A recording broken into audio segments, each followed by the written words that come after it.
fi o problemă pentru dumneavoastră să mă acceptați, vă rog frumos, așa cum sunt, mișcătoare, vorbăreață. Dar un lucru știu sigur, că nu sunt la voia întâmplării aici. N-am avut nici un plan să fiu aici, credeți-mă. Eram foarte așa că voi fi de 8 martie liberă. La noi acasă, în biserică, am hotărât cu doamnele și domnișoarele să facem întâlnirea doar sâmbătă viitoare. Tocmai din cauza că foarte multe astăzi sunt plecate pe la locul de muncă, fetele de la locul de muncă, ce știu eu. Și am zis, hai să facem când sunt mai libere. Și eram așa că voi fi acasă. Am fost foarte surprinsă când mi-a spus Diana și primul gând, nici nu ți-am dat un răspuns pe loc, primul gând a fost să zic nu. După aceea am zis să nu fiu neascultătoare, să văd ce vrea Domnul. Și de obicei, când vreau să arunc, știți că este vorba să arunc muțea în curtea vecinului, am pus responsabilitatea pe soțul meu. Am zis, vorbesc cu soțul și dacă el zice că totuși să nu mă duc, eu sunt ascultătoare. Și răspunsul a fost, adică de ce mă întrebi? Știi bine că trebuie să mergi, altfel nu ai fi fost chemată. Și iată-mă că sunt aici și doar câteva cuvinte să vă spun despre mine. Deci, Mia Boc mă cheamă. Pe lângă că am 1 metru și un șnițel, sunt tânără foarte, și noastră trebuia să ziceți aici, arăți tânără. Dar suntem numai între noi, doamnele, se poate spune vârsta, cât ziceți că am? 69. 69? Era să vă impar. Da, eu sunt profesor de matematică, nu prea sună bine, dar un copil, de obicei copiii știți cum e, trebuie să-mi ascund vârsta în fața lor și unul tot m-a întrebat câți ani ai, câți ani ai. Mă, dacă le zic câți ani am, o să zică că-s bătrână pentru ei și nu am vrut să le spun. Și unul a știut cum să mă provoace. Și dar m-am oprit la timp, zice, eu cred că aveți 61 de ani. Și chiar era să fac impar, zic, dar ce arăt? Nu, zice, nu, dar mă gândeam că vă enervez și îmi spuneți. Bun. Deci, am 53, încă câteva luni, și sunt căsătorită de, în ce an suntem? 33 de ani. Așa, am 2 copii. Fiica mea este căsătorită și fiul meu se căsătorește, fiul meu de 21 de ani, se căsătorește în septembrie. Mi se pare așa lucru mare la 21 de ani, dar sunt atât de hotărât cât mama și tata la un loc. Și faptul că sunt de aproape 3 ani soacră și devin acum soacra unei frumoase nori, să știți că m-a provocat mult la subiectul ăsta, poate într-o altă, că am început să dezvolt subiectul, relația soacră-noră. Dacă vă interesează vreodată la o cafea să stăm de vorbă. Așa. Ce să vă mai zic despre mine? Îl iubesc pe Domnul. Iubesc pe Domnul și iubesc umblarea cu Dumnezeu. Umblarea cu Dumnezeu a fost când sus, când jos. Dacă careva dintre voi ați trecut doar pe vârfuri, pe la sus și foarte bine și lejer, bucurați-vă, vă dau o veste bună, sunt și voi,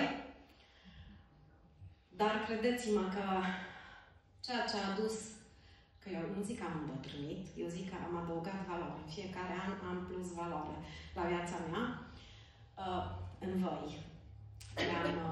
S-au adăugat aceste valori vieții mele. Și am să vă rog să puțin să fiți interactive cu mine, așa, să discutăm. În primul rând, vreau să mulțumesc bisericii, conducerii, Geo, că m-au acceptat. Diana a avut încredere să zică numele meu. Da, cu Geo ne cunoaștem din, cred că 92, noi atunci tineri, căsătoriți fiind, am pornit o biserică nouă, ceva nou pentru România la timpul acela. Soțul meu, Adi, a fost împreună cu fiul sorei Butuza, pe care o salut încă o dată.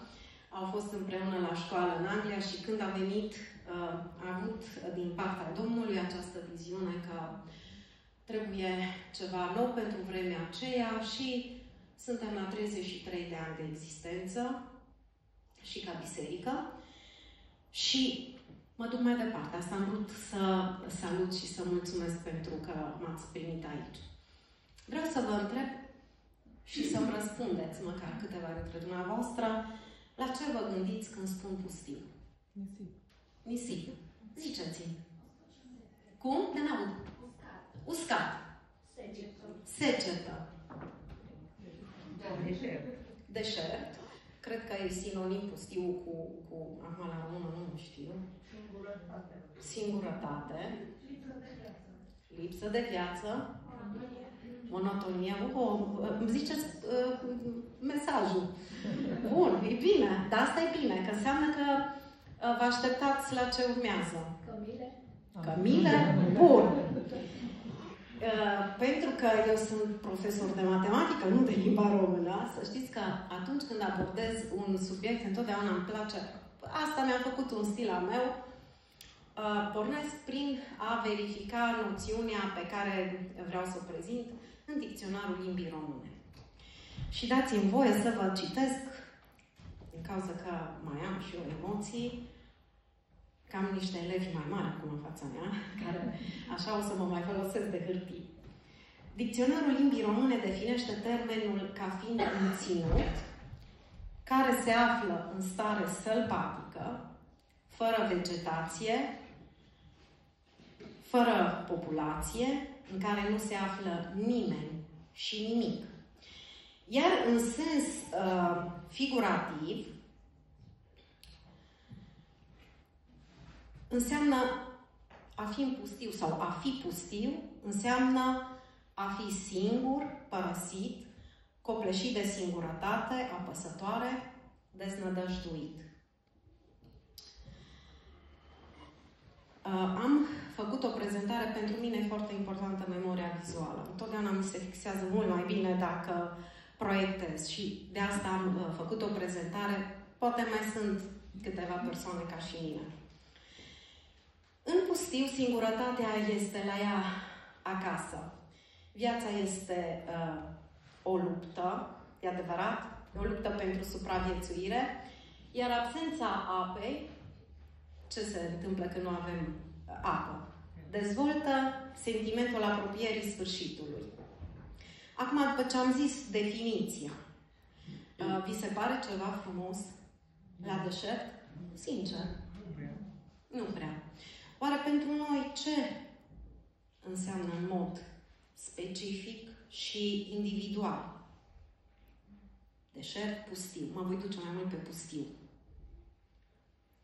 Poate să reprezinte pentru fiecare din noi altceva. În Biblie, încă de la început, ne este prezentat pământul era pustiu și gol. Interesant, Dumnezeu a creat lumea, pustiul, dar parcă El nu era acolo. Pustiu și gol. Ce înseamnă de fapt pustiu? Dumnezeu a creat, dar a fost necesar ca El în acest pustiu să intervină, să aducă transformare, să creeze viața, să creeze lumea și tot universul.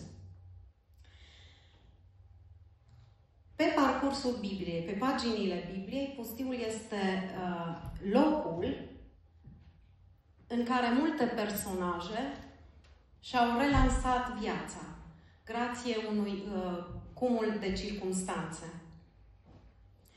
Și așa cum suntem noi creștinii caracterizați, primul exemplu din viața noastră este Domnul Iisus Hristos. Vreau să vă spun, am o prietenă care a trecut prin cancer Și este prietena mea cea mai bună și ieri am zis, uite, asta e mesajul pe care vreau mâine să-l prezint. Mă opresc aici pentru că simt nevoia, poate cineva are nevoie de să audă ce spun acum. Și i-am prezentat puțin discursul, cuvântarea aceasta. Și este foarte interesant cum Duhul lui Dumnezeu lucrează. Eu i-am spus și ea, la sfârșit, zic, cum ți se pare? Să schimb ceva, crezi? Zice, am avut o revelație pentru viața mea. Și mi-a spus ceva care eu nici măcar m-am amintit în ceea ce am pregătit. Vreau să vă spun că eu am să spun niște lucruri și asta se întâmplă întotdeauna. Dar pentru că Duhul lui Dumnezeu este prezent aici, Duhul lui Dumnezeu va aduce fiecare lucru și îl va personaliza în dreptul fiecăruia dintre dumneavoastră care sunteți aici. Când eu îi spuneam, Cosmina o cheamă pe prietena mea, îi spuneam Cosminei despre faptul că Domnul Iisus este exemplul nostru, că El a trăit viața ca noi să avem un exemplu viu și grăitor. Ca să putem trăi ca și El, să putem primi premiul Mereu Ceresc. Știți ce am înțeles ea? Niciodată nu mi-am luat atât de personal faptul că Iisus a trăit pentru mine. Și am zis eu că Domnul Iisus a trăit pentru tine sau că nu? Eu am zis că Domnul Iisus a trăit pentru ca noi să avem un exemplu. Dar astăzi Dumnezeu vrea să-ți spună că a trăit Domnul Iisus pentru noi ca să avem un exemplu și în același timp a trăit viața pentru tine.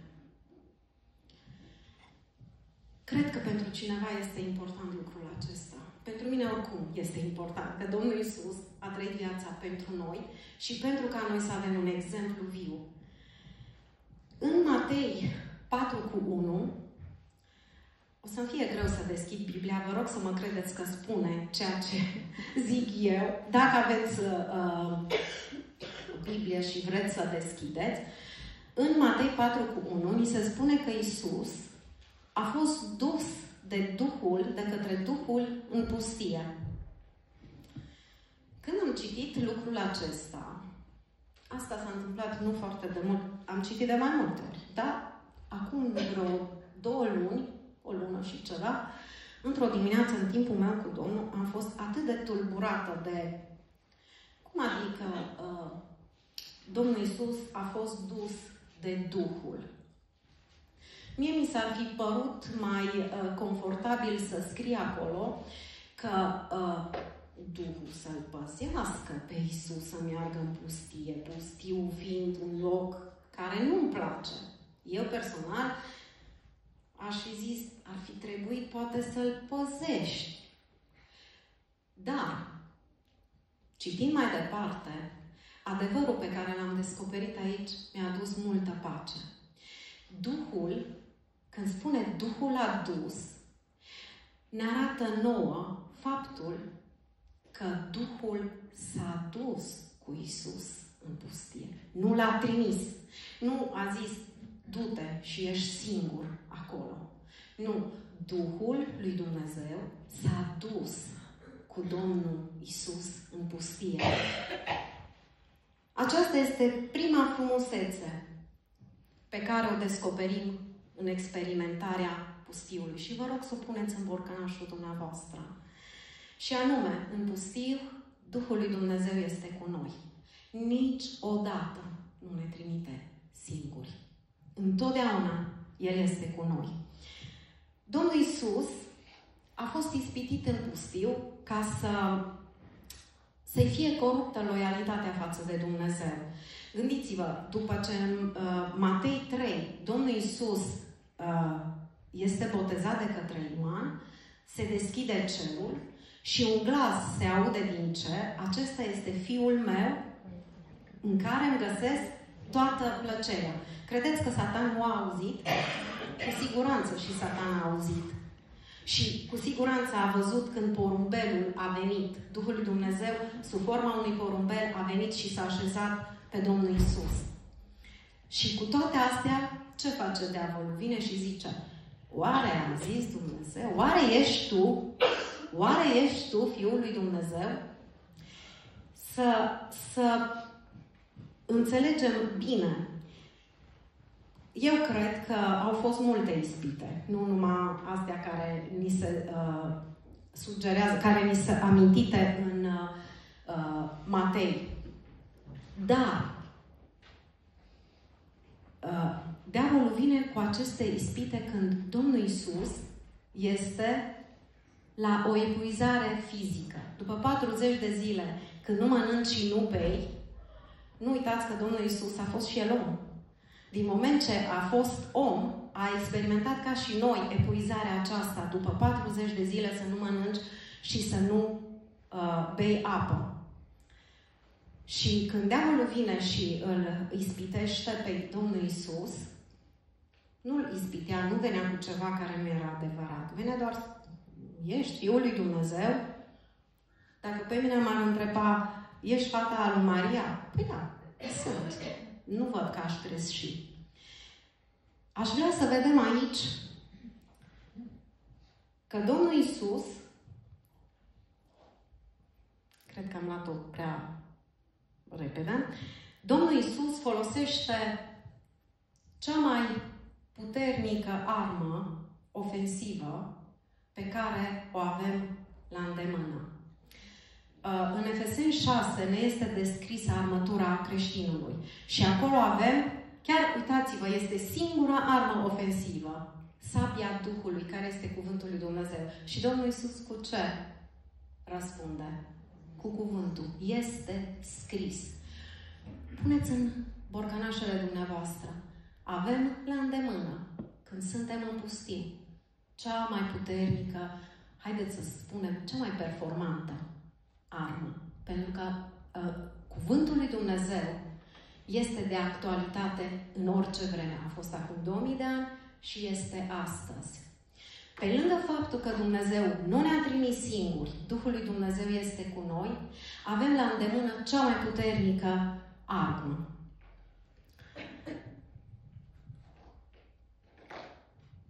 Cuvântul lui Dumnezeu. Aceasta ne dă oarecum un sentiment de liniște. Nu? Uitați-vă la ce se întâmplă în ziua de astăzi. Se bat între ei care au cele mai multe arme nucleare. Asta zici că le dă lor liniște. Noi avem ceva mai mult decât armele nucleare. Mai mult decât bomba atomică. Noi avem cuvântul lui Dumnezeu, care este viață, care este putere. Și vreau să fac o paranteză aici. Cuvântul lui Dumnezeu. Poate că sunt dintre dumneavoastră care citesc în Biblie și nu înțeleg foarte mult. Nu trebuie să ziceți da sau nu. Îmi amintesc când m-am întors la Dumnezeu, aveam 17 ani, era pe vremea când erau altfel lucrurile, nu aveam nici măcar o Biblie, cărți nu vorbesc, tatăl meu nu mă lăsa să mă duc la biserică, aveam un Nou Testament mic, așa cât o palmă, nici nu, și îl citeam noaptea sub plapumă cu o lanternă, că nu aveam voie în rest să fiu văzută că citesc din Biblie. Și asta era frustrarea mea. Și am și fost deșteaptă să încep de la început Biblia. Ok, ca și istorie mi-a plăcut, dar am ajuns când nu am zis, dar nu înțeleg nimica și dar Dumnezeu a văzut că am fost sinceră. De ce vă spun lucrul acesta? Poate nu înțelegeți. Sau poate se mai întâmplă un lucru. Acum, depinde. Poate vi s-a întâmplat și dumneavoastră să citiți și, de exemplu, răspundeți-vă dumneavoastră, nu ziceți nimic. Vă amintiți ce ați citit alaltăieri din Biblie? Sau acum 4 zile. Și asta înseamnă că nu citim. Fac o paralelă. Care dintre dumneavoastră își amintește exact ce a mâncat astăzi suntem sâmbătă trecută? Hai că poate sâmbătă ne amintim. Joia trecută. Care ne amintim ce a mâncat? Eu cel puțin nu mi-amintesc ce am mâncat. Da, faptul că am mâncat m-a ținut în viață. Faptul că am mâncat, am primit energie, putere să mă duc mai departe. Faptul că noi citim în Biblie, Dumnezeu ne dă puterea pentru ziua aceea. Nu vă descurajați că de ce să mai citesc. Vă spun lucrul acesta pentru că am vorbit cu cineva, că și așa nu înțeleg, și așa nici mai mi-amintesc. Chiar ieri zicea cineva, habar n-am ce s-o predicat duminică la biserică. Noi joia ne întâlnim, biserica suntem împărțite în grupe de casă și joia ne punem întrebări și discutăm despre predica de duminică. Și mulți nu mai știau ce s-a vorbit. Nu fiți descurajate. Nu sunteți nici primele, nici ultimele. Important este că pentru ziua aceea Dumnezeu ne-a dat energie, ne-a dat hrană și noi suntem în viață spiritual, pentru că în fiecare zi ne primim hrana de la Dumnezeu. Acum, haideți să mergem, să ne uităm la un alt personaj din Biblie, să mai descoperim o frumusețe a pustiului.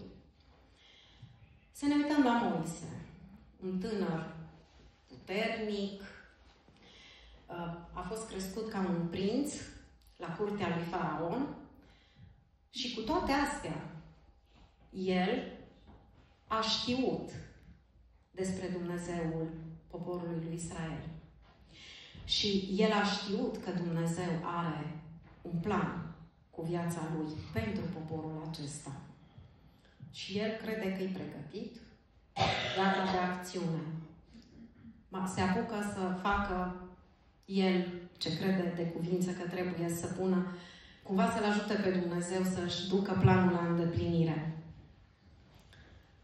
Dar în urma greșelii pe care o face, că omoară un egiptean pentru a lua apărarea unui evreu, se vede silit să fugă ca să-și scape viața în pustie, în țara lui Madian. Și aici, ce face? Se căsătorește, are un fiu și paște turmele socrului lui. Nimic interesant, nimic deosebit, totul predictibil, oarecum confortabil, până într-o zi, în Exod 3:1. Acolo scrie că Moise a trecut la muntele Domnului. Moise a ales să treacă dincolo de granițele pustiului, la muntele Domnului. Această trecere la muntele Domnului simbolizează apropierea de Dumnezeu. Moise alege să se apropie de Dumnezeu. Și în versetul 2 ni se spune că Moise s-a uitat și iată că rugul nu se mistuia de fel. Acum, în pustiu, unde este secetă, căldură mare, credeți că e ceva ieșit din comun, vegetația uscată să ia foc? Nu. Vedem și în alte părți, nu? Mi-amintesc că odată, într-o vară, eram plecată cu soțul meu și în munte, la noi în țară, și am văzut, efectiv, vegetația a luat foc pe la Vidra, pe acolo. Vegetația, pădurea a luat foc. Păi primul meu instinct a fost, pleacă de aici. Du-te repede, soțul meu vrea să mergem tot mai aproape, să vadă. Eu ziceam, nu, să plecăm. Dar, Moise ce-a făcut? Moise s-a uitat la rugul acela, pentru că altfel, dacă el ar fi luat ca un lucru normal, natural, se întorcea și pleca. Dar el a stat și a observat în mod intenționat. A văzut că rugul nu se mistuia.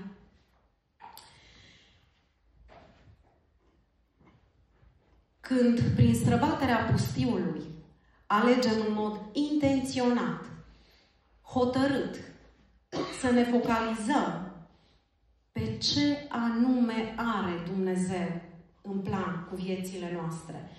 De ce a îngăduit El să trecem prin pustiul acela? Dumnezeu se lasă găsit, descoperit și ne vorbește chiar din mijlocul fierbânțelii acelui loc. Aceasta este o altă frumusețe. Dacă îl căutăm pe Dumnezeu, indiferent cum se numește pustiul meu sau pustiul tău, Dumnezeu se lasă descoperit, se lasă găsit. Dar acum trebuie totuși să recunoaștem că știm lucrurile astea. Nu am venit să vă zic nimic nou. Doar vreau să vi le reamintesc. Doar le-am grupat. Și cu tot că știm lucrurile astea, vă puneți întrebarea: de ce totuși, Doamne? De ce îngădui să trec? De ce eu? De ce eu prin asta? Întotdeauna ni se pare că a nostru pustiu e cel mai greu. Cel mai greu de străbătut. Eu nu pot să dau un răspuns de ce treceți prin pustiu. Nu pot să dau un răspuns nici măcar pentru mine personal, câteodată. Dar aminte să vorbesc în dreptul altcuiva. Dar cred că, uitându-ne la poporul evreu, care a rătăcit 40 de ani prin pustiu, vă dați seama, au rătăcit 40 de ani pe un traseu care putea fi străbătut în 11 zile. Pe mine asta... Bine, că noi avem GPS în ziua de astăzi, dar să rătăcești 40 de ani. Care a fost scopul lui Dumnezeu? Și cred că de aici putem învăța și noi.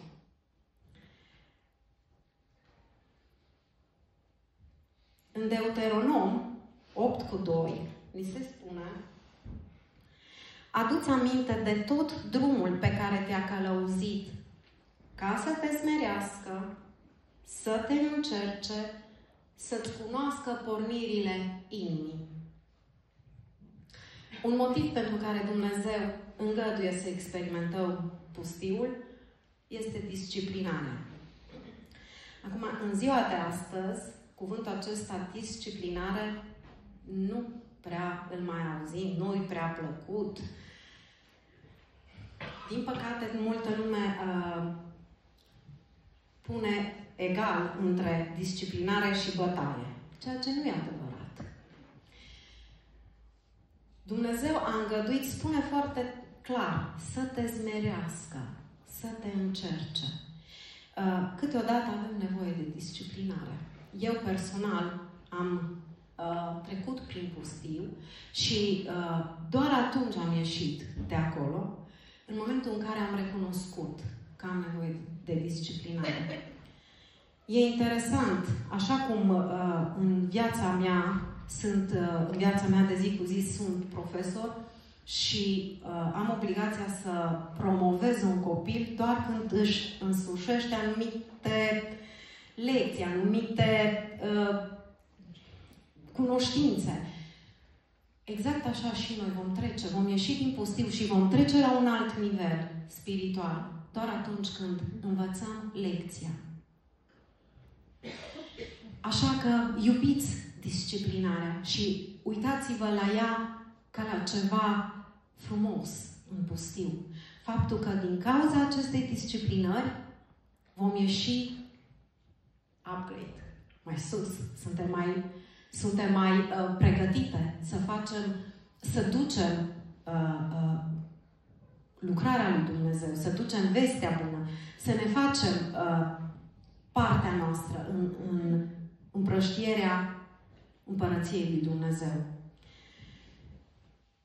Acum, interesant să observăm, cum spune aici, să-ți cunoască pornirile inimii. Oare nu ne cunoaște Dumnezeu? În Ieremia 1:5 ne spune că Dumnezeu ne cunoaște dinainte să ne fi zămislit în pântecele noastre, mamei noastre. Atunci, oare de ce spune aici să îți cunoască pornirile inimii? Oare era ceva nou pentru Dumnezeu? Cârtirile și nemulțumirile poporului evreu? L-au luat prin surprindere pe Dumnezeu? Eu nu cred că l-au luat prin surprindere. Eu cred că, de fapt, Dumnezeu a îngăduit ca poporul să rătăcească cei 40 de ani ca să se cunoască ei, pe ei înșiși. Și să vadă cum sunt și să îl cunoască în același timp pe Dumnezeu și să înțeleagă că puteau să intre în țara promisă doar bazați pe harul și îndurarea lui Dumnezeu, pe dragostea Lui, nu pe meritele lor.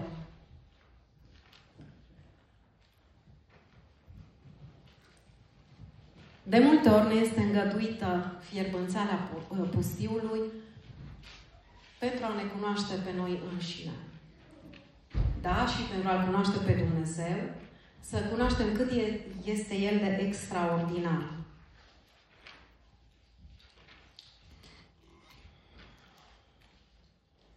Mă gândeam, cum ați spus dumneavoastră, ce înseamnă pustiu, lipsă de apă, dar nu e așa că poate să însemne și lipsă de hrană, pe lângă apă. Și mi-a plăcut exemplul lui Ilie.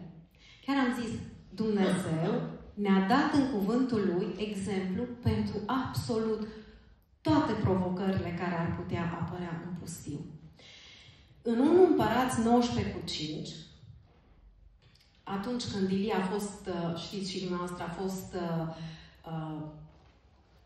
obligat să fugă, să se ascundă în pustiu, pentru că Izabela vrea să îl omoare, deoarece a omorât prorocii lui Baal. Și în 1 Împărați 19:5 mi se spune că Ilie a adormit sub un ienupăr și un înger l-a trezit și a dat să mănânce. I-a dat să mănânce o turtă și a dus și un urcior cu apă. Da? Asta e în versetul 5. Și mai mult, în versetul 7, Ilie primește din nou hrană. Pentru mine asta a fost nu numai că ne dă peste, ne dă exact cât avem nevoie. Nu numai o dată, dacă am nevoie, îmi dă de 2 ori. Dacă ai nevoie de 10 ori, Dumnezeu de 10 ori îți dă hrană. Atunci când El consideră că este benefic să trecem prin pustiu, El poartă de grijă de tot ceea ce noi avem nevoie. Se îngrijește să avem și hrană și apă, tot ceea ce avem nevoie ca să avem energie și putere ca să mergem mai departe. Nu vă încurajează lucrurile acestea? Puneți în borcanașul dumneavoastră. Dumnezeu îmi va purta de grijă nu numai spiritual, dar îmi va purta de grijă și trupului meu. El va purta de grijă, pentru că știți că în Biblie scrie că o inimă tristă, un duh mâhnit, ce se întâmplă? Îți usucă oasele. Ne afectează când trecem prin pustiu chiar și trupul nostru. Dar Dumnezeu este Cel care vine și aduce și energie și tot ce avem nevoie ca trupurile noastre să poată fi înviorate și să mergem mai departe, nu? Puneți acolo la frumuseți, la comorile care să le avem în borcănașul nostru. Poate că totuși te întrebi în continuare. Există ceva frumos, ceva plăcut, ceva bun prin trecerea pustiului, prin traversarea deșertului? Și răspunsul este: depinde de noi. Pentru că toate astea le știm și pot să fie la nivelul intelectului înmagazinate, dar să nu treacă dincolo, să ne ajute efectiv ca să trecem prin pustiu. Și atunci depinde de noi cât de mult alegem să-L facem pe Dumnezeu păstorul nostru. David, în timpul petrecut acasă la tatălui, ce-a fost el? Un păstor. Ce făcea? Avea grijă de oile tatălui său. El fiind păstor, îngrijea ca oile să aibă de mâncare, le ducea la pășune, le dădea apă, le îngrijea, mai rupea falca unui leu, mai ce trebuia. El era păstorul oilor. Ei, atunci când el trebuie să fugă de fața lui Saul, rolurile se inversează. El este cel care are nevoie să aibă un păstor care să îl apere, care să îl îngrijească și să-l ducă la pășuni verzi. Cei mai frumoși psalmi nu i-a scris David din palatele lui când se plictisea și se plimba și îi mergeau ochii aiurea, ci atunci când era în pustiu și fugea de fața lui Saul. Deci, dragile mele, haideți să-L facem pe Dumnezeu păstorul nostru, să-L lăsăm, pentru că El vrea să fie păstorul nostru. Tot ce am spus și tot ce scrie în Biblie este adevărat. Pentru că cerurile și pământul vor trece. Dar niciun cuvânt nu va cădea, nu va trece. Va rămânea cuvântul lui Dumnezeu. Dar să știți că poate să nu fie valabil pentru viețile noastre. Știți de ce? Pentru că noi nu-L luăm ca fiind al nostru. Noi alegem. Exact așa, noi trebuie să alegem să-L facem pe Dumnezeu păstorul nostru. Și asta nu este așa. Aleg, gata, este o luptă. Și în fiecare zi să alegem să-L facem pe Dumnezeu păstorul nostru.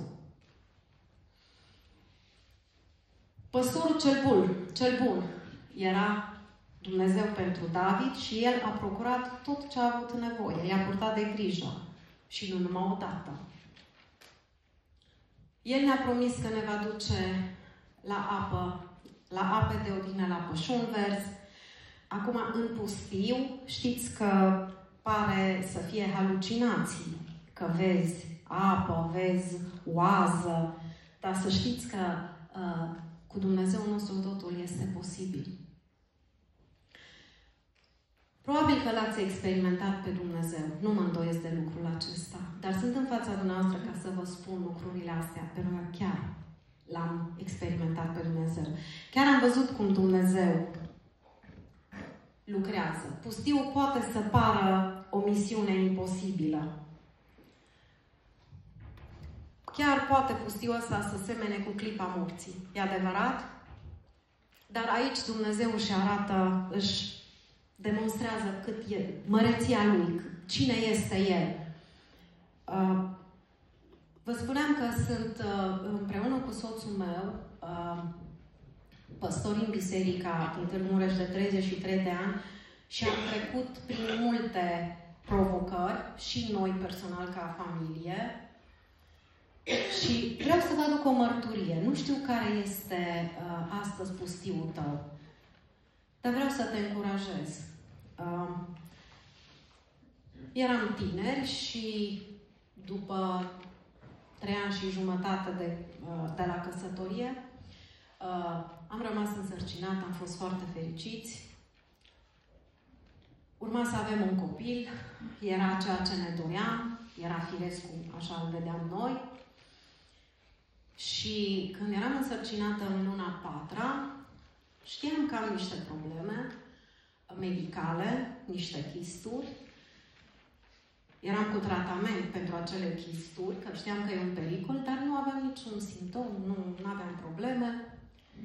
Și într-o dimineață, era înainte de Crăciun cu maxim 2 săptămâni, Soțul meu era plecat din oraș, m-am trezit să mă duc la locul de muncă și m-am trezit în dureri foarte mari și a fost necesar să chem, în timp de o oră, nici măcar nu am mai putut să mă mișc. Am chemat niște verișori de-ai mei, că nu aveam pe altcineva atunci. Pe sus m-au dus, știți scaunul acela, cum se face din mâini. M-au dus la mașină și m-au dus la urgență.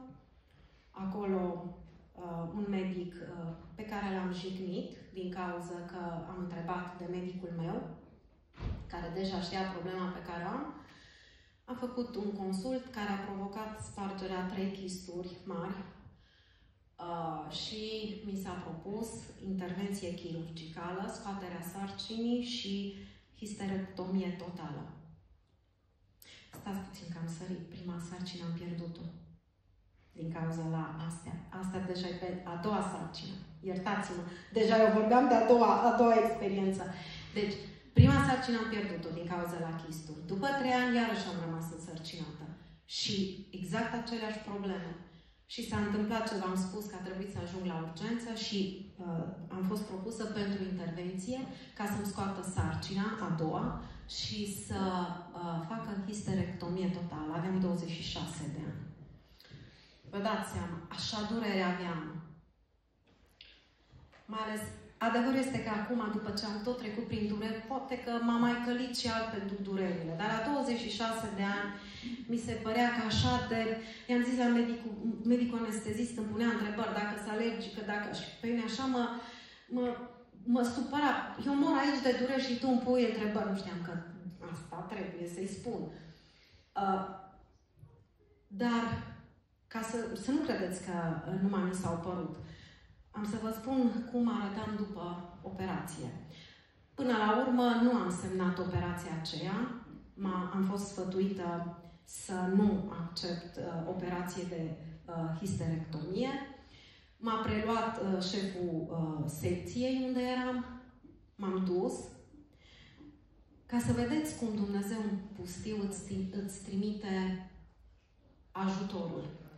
Era venit un medic, era cu vreo, nu știu, dacă avea 30 de ani, 31. Era venit de la o specializare din Elveția, atunci apăreau, deci totul se întâmpla acum 27 de ani, 26 de ani. Atunci au apărut operațiile laparoscopice. Și medicul ăsta a venit din Elveția de la o specializare de operație laparoscopic în probleme ginecologice. Și a venit și mi-a spus: doamnă, n-am văzut nici măcar în practica pe care am făcut-o, nu am văzut peste sarcină și nu am văzut nu am văzut, cum să zic, nu numai că nu peste sarcină, în urgență. Să se facă în urgență. Trebuiau niște teste făcute înainte. Dar, zice, aș încerca. Pe mine nu mă mai interesa. Am zis, și dacă mor, dar luați-mi durerile. Eu mă gândeam că eu cu Domnul sunt bine, soțul s-a însurat din nou, Domnul o să mă ierte că acum gândesc așa, lor le-ar fi bine, dar eu să scap odată de durerile astea. Am intrat în operație, mi-au făcut anestezie totală peste sarcină. Aveam iarăși 4 luni când s-a întâmplat lucrul acesta. 4 luni jumate deja. Sarcina era destul de înaintată. Și mi-a spus așa doctorul: doamnă, sarcina trebuie scoasă. Nu avem altă șansă. Din cauza anesteziei la care vă supunem, nu știu câte ore a durat, dar voi încerca, pentru că deja chisturile erau cu ceva lichid și s-au împrăștiat printre organe și în tot abdomenul. Să-mi scurtez, am fost operată și după ce mi-am revenit, târziu, nu mai știu, mi-a spus, a venit medicul cu șeful secției, avea lacrimi în ochi. Mi-a spus: doamnă, așa, dorință de viață, cum am văzut la fătul acesta, noi nu am văzut. Mi-a fost frică de Dumnezeu să scot sarcina. Nu vă promit că va fi o blondă cu ochi albaștri, dar să știți că e acolo. Și vreau să vă spun că am avut o blondă când s-a născut, a avut ochi albaștri, dar nu-i mai are albaștri, să știți că se schimbă.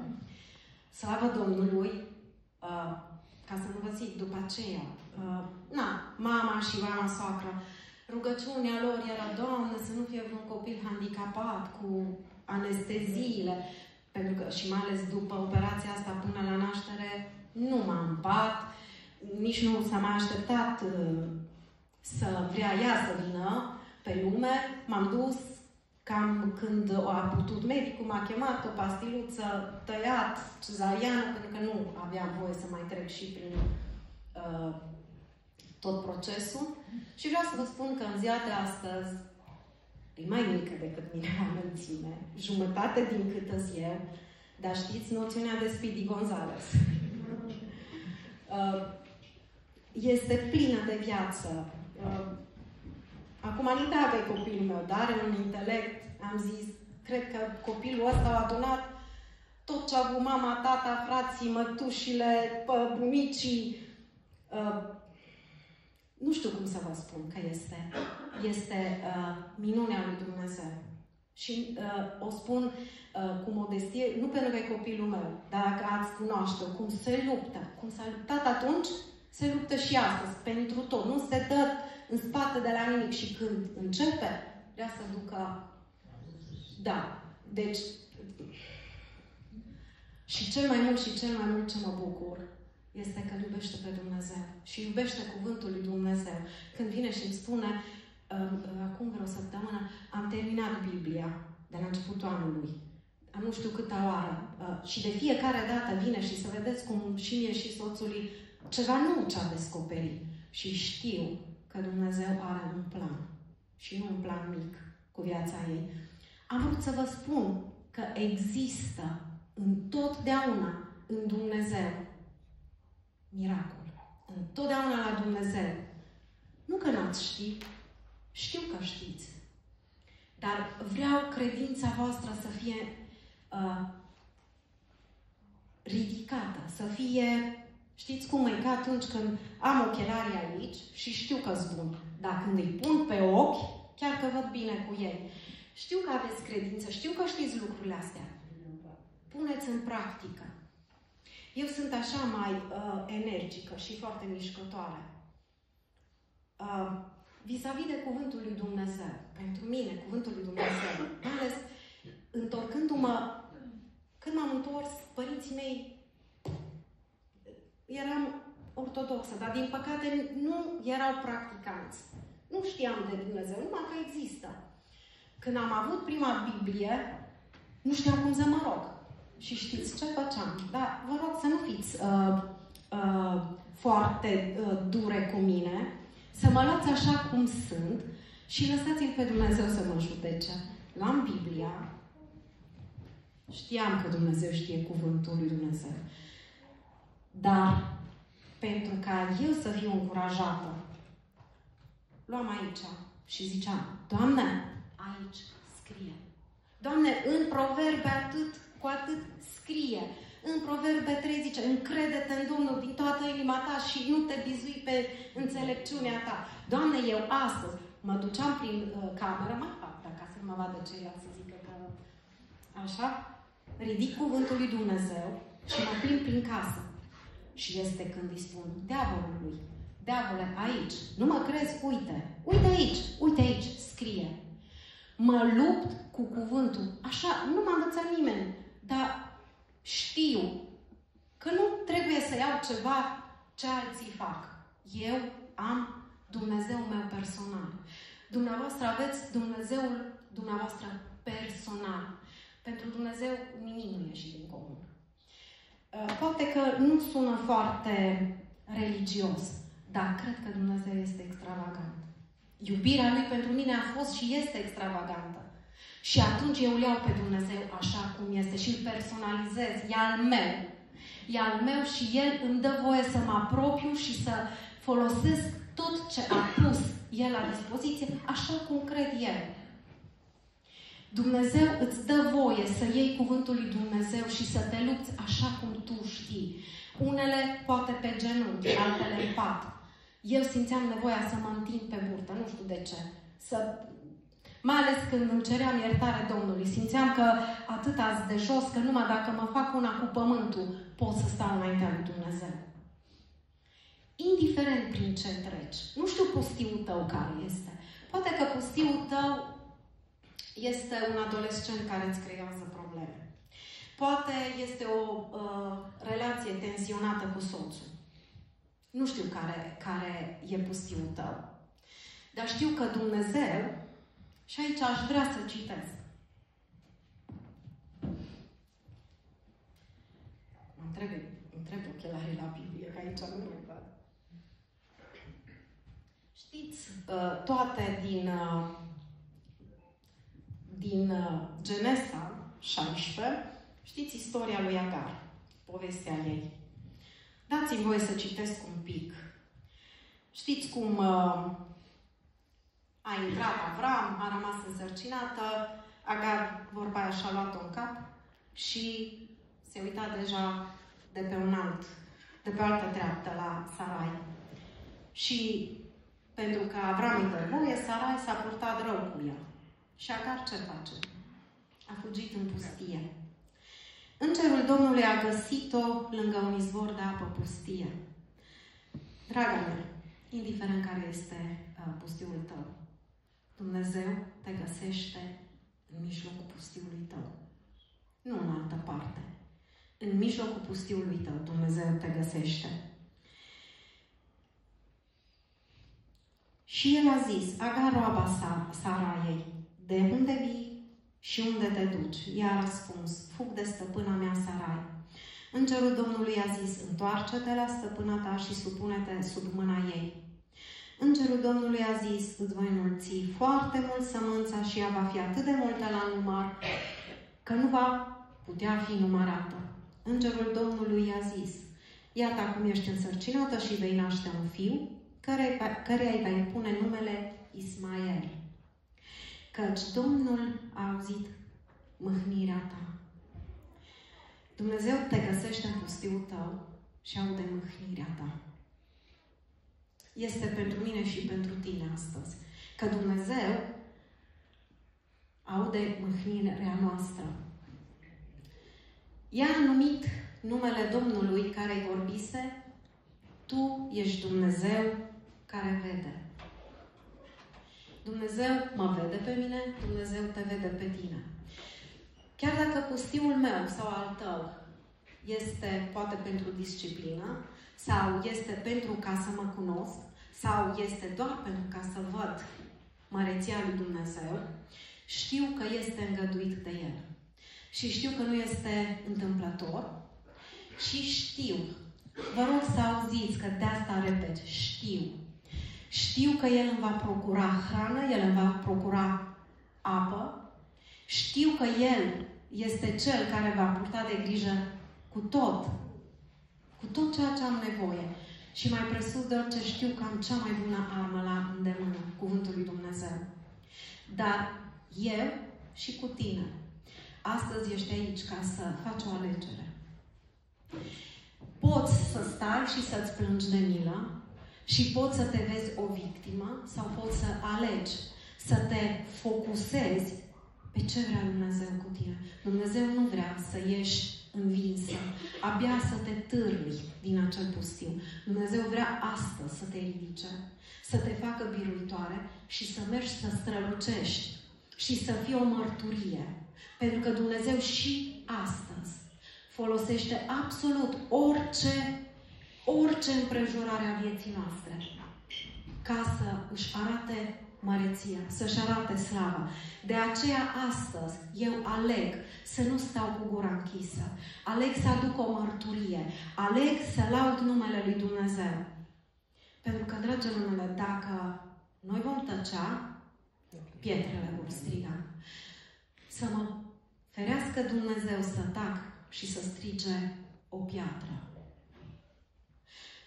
Ce-i piatra? Poate că nu piatra de pe marginea drumului, dar un om care astăzi nu-L cunoaște pe Dumnezeu, îl poate experimenta și să vină în mijlocul nostru și să-L laude pe Dumnezeu. Și noi care îl cunoaștem de mulți ani, să stăm. gurile închise.